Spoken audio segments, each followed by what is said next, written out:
Welcome to another episode of One and One, where we sit down with some of your favorite hospitality professionals. Today we have Omar Shihab, founder and Chief Sustainability Officer of BOCA. Hi. How are you, Omar? Good, thanks. Thank you. Thank you so much for giving us your time today. Lovely having you. We are very excited to chat with you because you are doing some really cool things here, and we're going to talk about all of them. But before we start there, I know that you grew up and spent most of your childhood in the Middle East. That's right. Can you tell us a little bit about that experience? Because I'd love to get a sense of how F&B influenced your childhood, if you will. So I was born and brought up here in Dubai, in the UAE. I lived all of my life. My parents moved from Jordan in the early 80s, and myself and my two sisters lived here all throughout our childhood. So this is where I call home. And my experience with food was at a very early stage, where I saw both my parents in the kitchen, at least over the weekend, where they would whip up a meal. My parents never grew up eating seafood. Growing up in the north of Jordan, there wasn't a lot access to fish and seafood, so that was their first experience with that variety of food here in the UAE. And they learned obviously from the local community on the different species of fish and seafood, and slowly introduced us to these variety. I remember my father would not tell us what he was cooking for lunch. He was just introduce us to sherry and hamur and squid at the time. I remember at a very early stage, and those are not necessarily textures and flavors that are easy to be introduced with. It's different times right now with the kids, I feel, with so many other variety of cuisine that is making it easier to introduce this type of seafood and fish. That was my experience at an early stage. I remember as well during the good season here in the UAE. So after the rainy season, we would go out to the desert and we would forage for certain types of plants. Some of them are equivalent, they have an equivalent in the East Mediterranean climate, in Jordan. So my father knew some of these species, and we would collect them and bring them back to the house and obviously make certain variety of dishes of them. There was an area in Al Quwain, I remember, where we could go clam fishing. So it's very shallow waters, over kilometers of coastline. I don't think that area exists at the moment. There's a lot of development that has happened, obviously, over the years. I'm talking about the late 80s, the early 90s. So we'd come back home with a massive bag of clams and make clam soup and clams with rice, and we'll have clams for the next 2 days. How would you describe yourself as a kid? What kind of kid were you? I was more of a listener. I would absorb everything around me. When I was in school, I was one of the more quiet of the bunch. I was good in school. I was curious, but perhaps not. Didn't have a lot of experience. I remember we would travel back to Jordan every summer. We spent summers there. We went a couple of times to Syria, neighboring Damascus, which was an easy, obviously, drop from Jordan. But my first international experience was when I got my first job.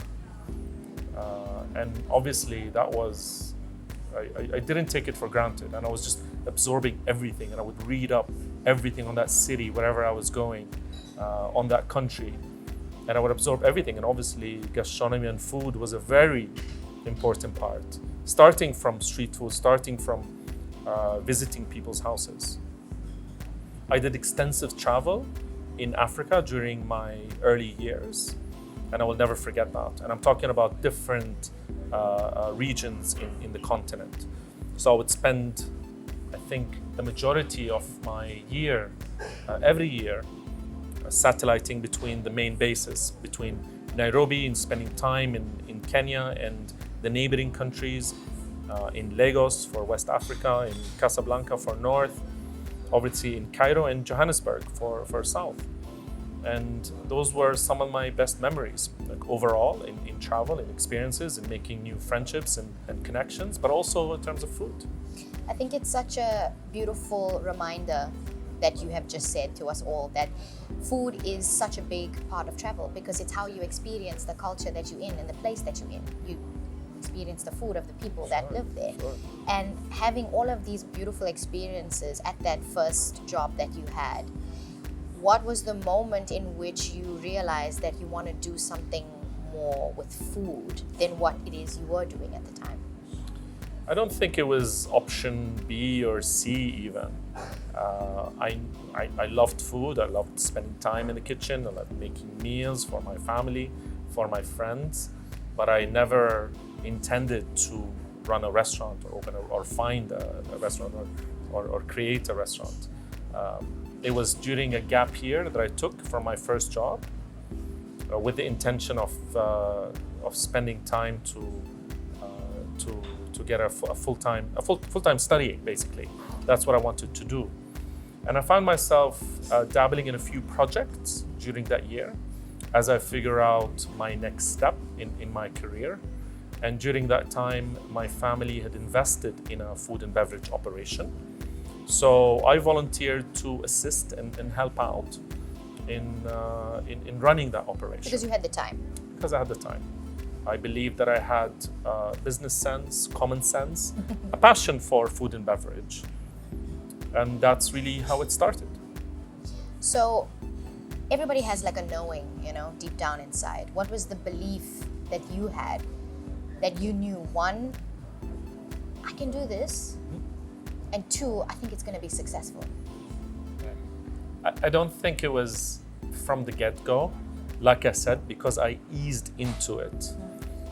Little did I know that food and beverage, you can't just dip your toes. Either you go knees deep or nothing. And I've heard this from someone in the industry, that no matter how small or big your F&B operation, the amount of time, the investment in yourself is the same. Obviously, I didn't realize this from day one. For me, there was still a bit of the glamour of running a restaurant. And very quickly, I understood that it's not one approach. It's not just about the food. It's not just about creating a menu or a concept, but it's really a multidisciplinary approach, from dealing with contractors and construction to MEP work and calculations for load, electricity, chilled water, gas, a lot of decisions that rely on each other. Obviously, there's a huge human element as well in negotiations with landlords, with suppliers, with contractors. Recruiting and putting a team together takes a different approach.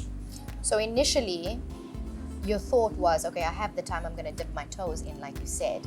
Then you quickly realized, okay, I got to go knee deep into this. Yeah. Why did you want to do that and not stop and go back to pursuing what you set out to do, which was go back to school? Obviously, it's very addictive.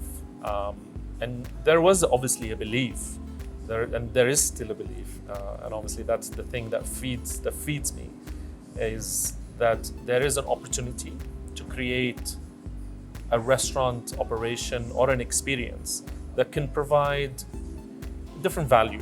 That's what I always believed. I always believed that there is space right now for a concept that is created and run by experienced people that call Dubai home.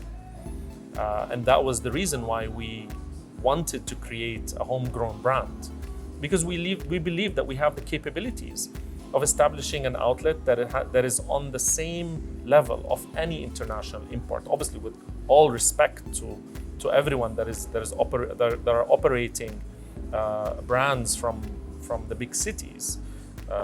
We believe that we can put up something. I think the market has reached a maturity where we have access to ideas and concepts and experiences that could rival any international import.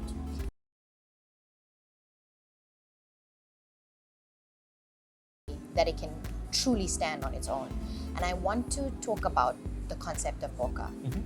So let's talk about that value. Let's Sure. talk about the conceptualization of the place itself, the experience you wanted to create or you set out to create, and the menu? So at the time, we saw Spanish cuisine and modern Spanish cuisine as something that was missing in the city, missing in this zone. And we set out to build a place that was, the encapsulation market here, where are the bankers, lawyers, the professionals that live in the financial center. At the time, and still to a large extent today, DIFC has some of the best restaurants in the city, if not in the country, in the region.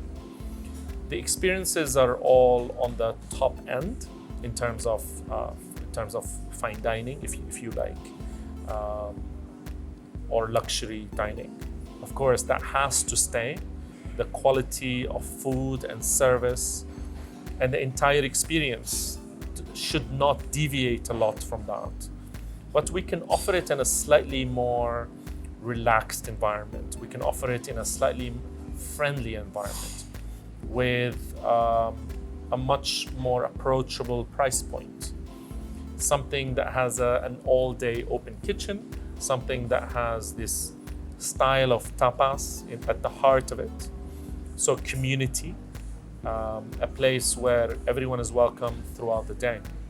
And I remember in the concept brief that we put together, we said the kind of feeling that we want to have, one of the feelings that we want to have are when two bankers or lawyers just have missed lunch because they were in meetings all day.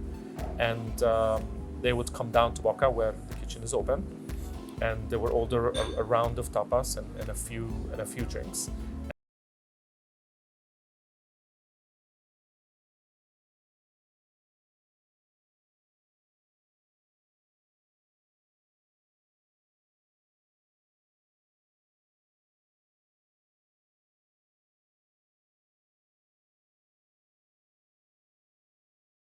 Opening here, with all respect again to everyone, to all of my neighbors, everyone is opening restaurants on the high end of things. Again, there's no compromise on the quality that must be served, because we are serving the same people, but we can offer it in a slightly more accessible way, and that's what we've always been about. How have you been able to do that? How have you been able to offer all of your experiences at the highest level, but being more accessible than your neighbors? I think it has to do with everything that you put together. There's no one element that decides the experience.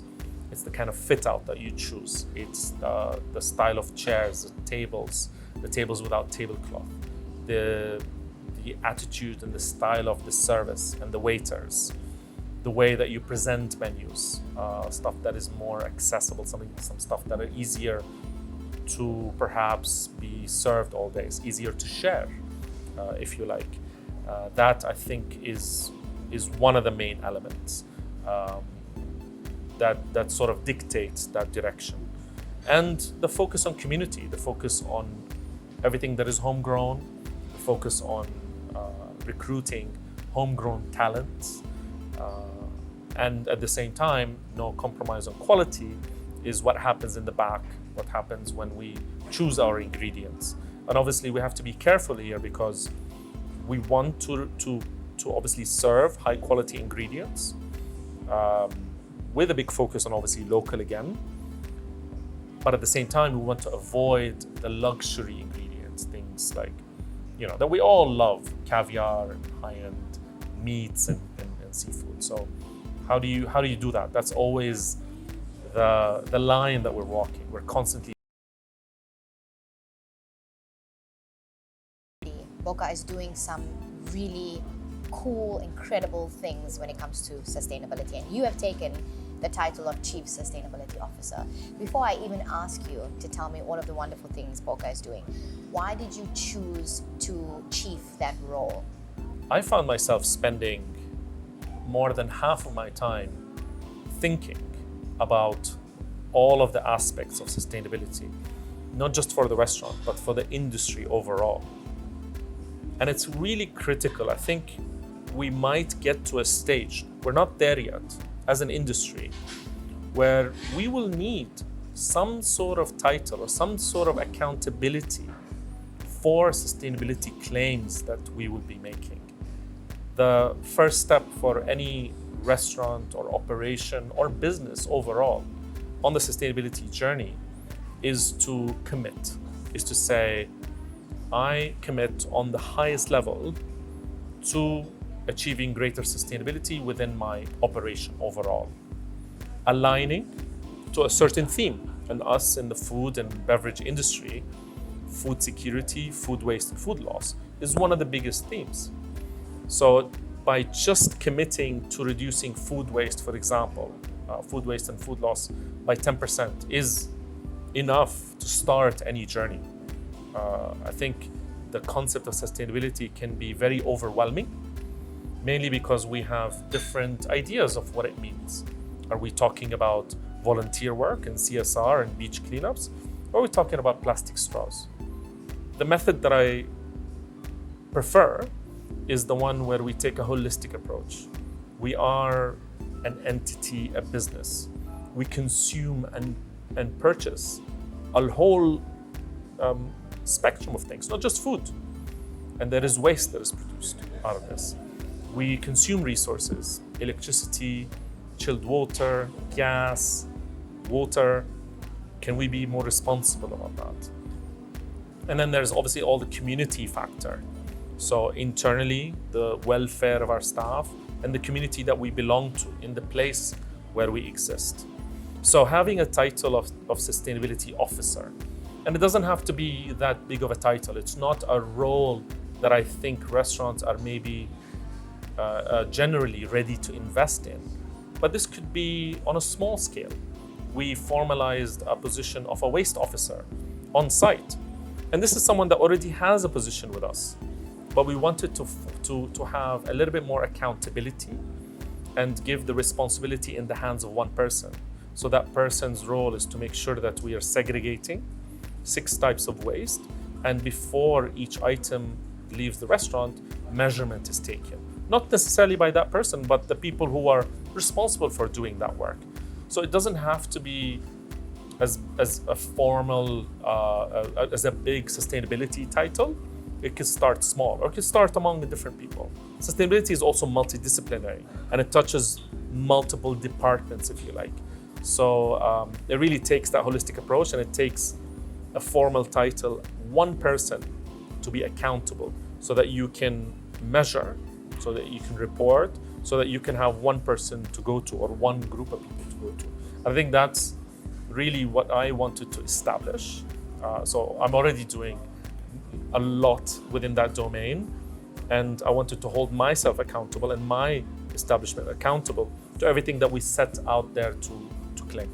You know this very well. When you measure and you have the data, you can take a look at the numbers and do something about it.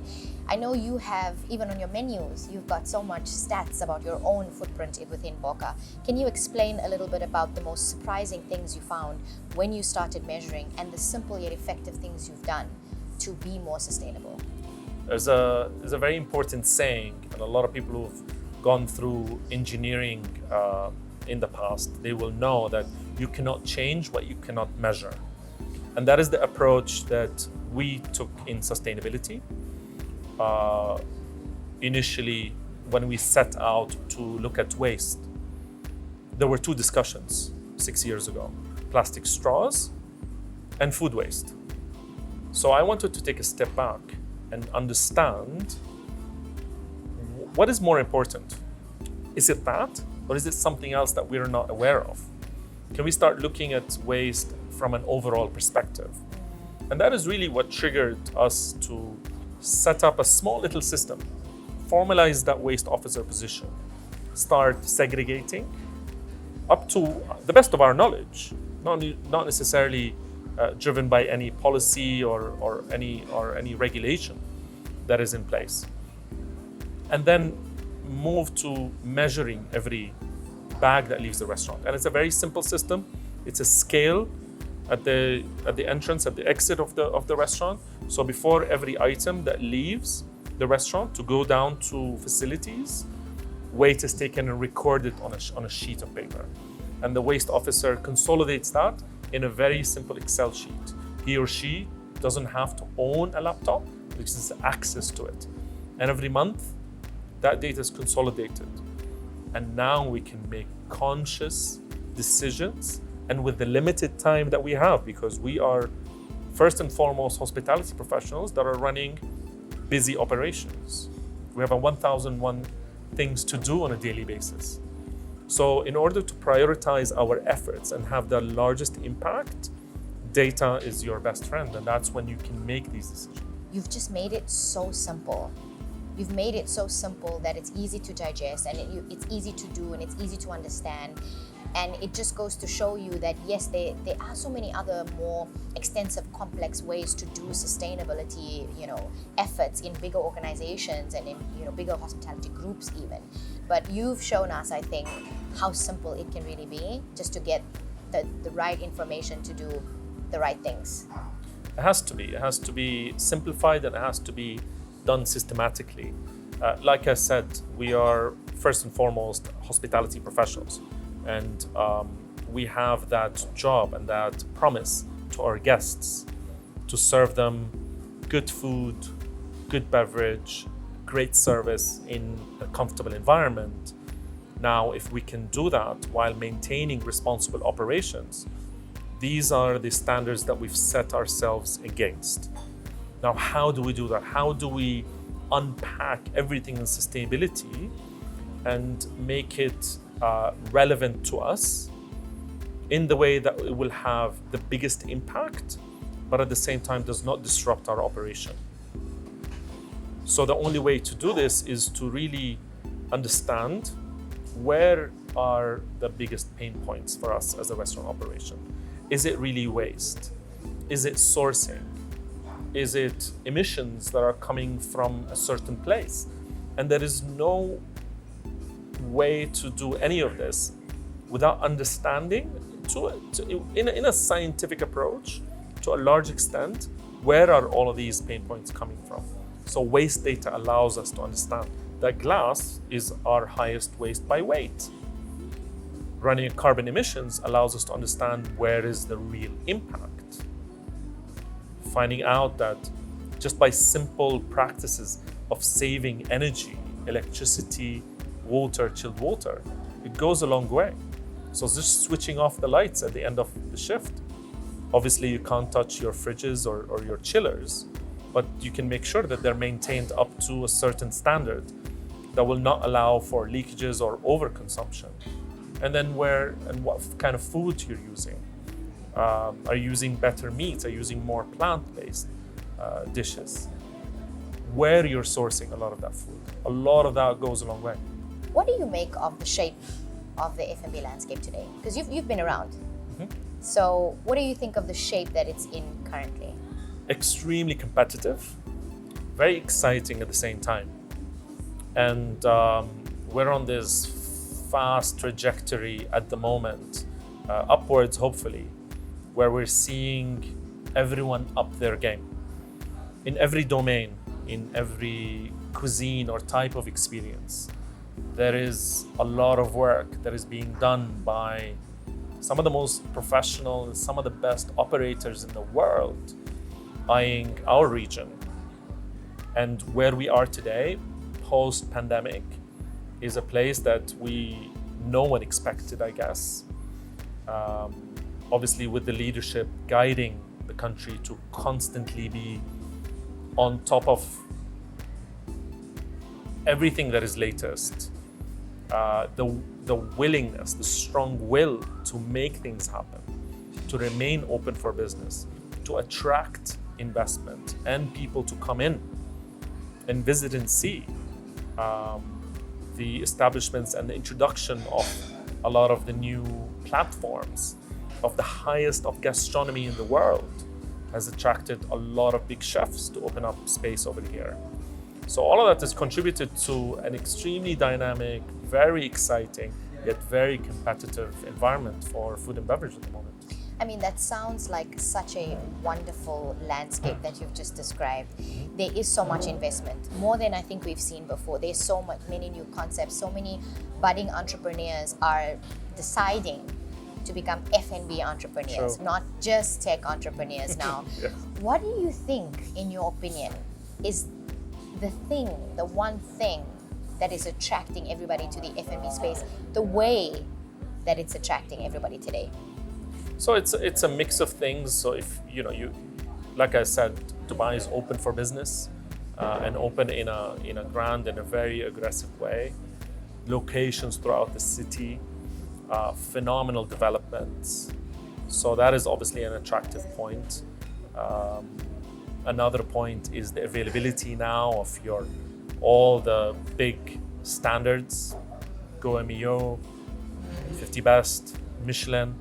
So that is obviously, these are things that a lot of chefs and operators in the world aspire to have.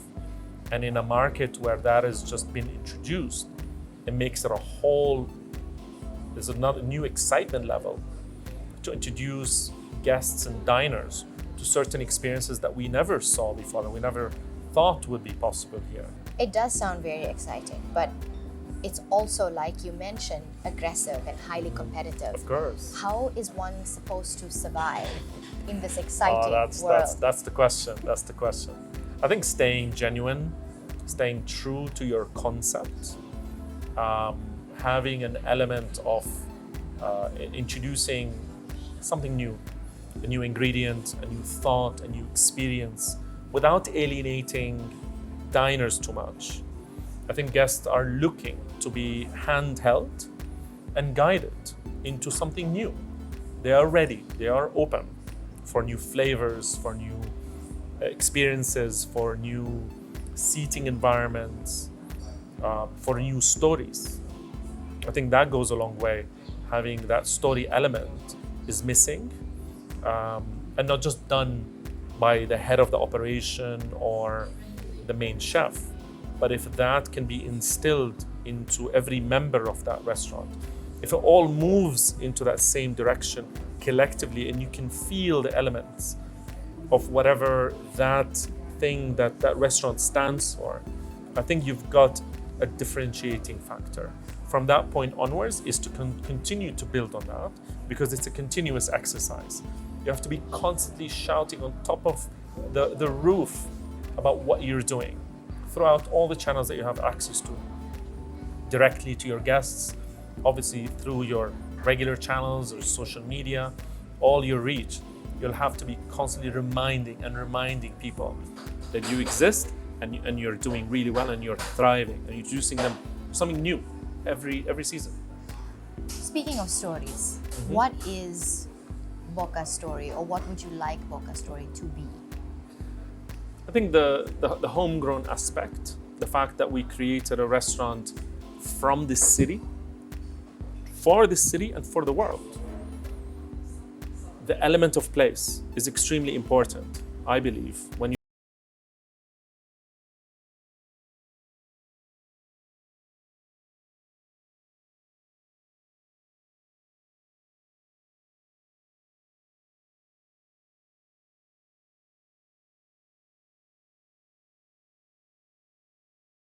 producers, farmers, traditional, organic, hydroponic, aquaponic, beautiful produce of exceptional quality that is arriving at our doors. And that comes with a certain taste.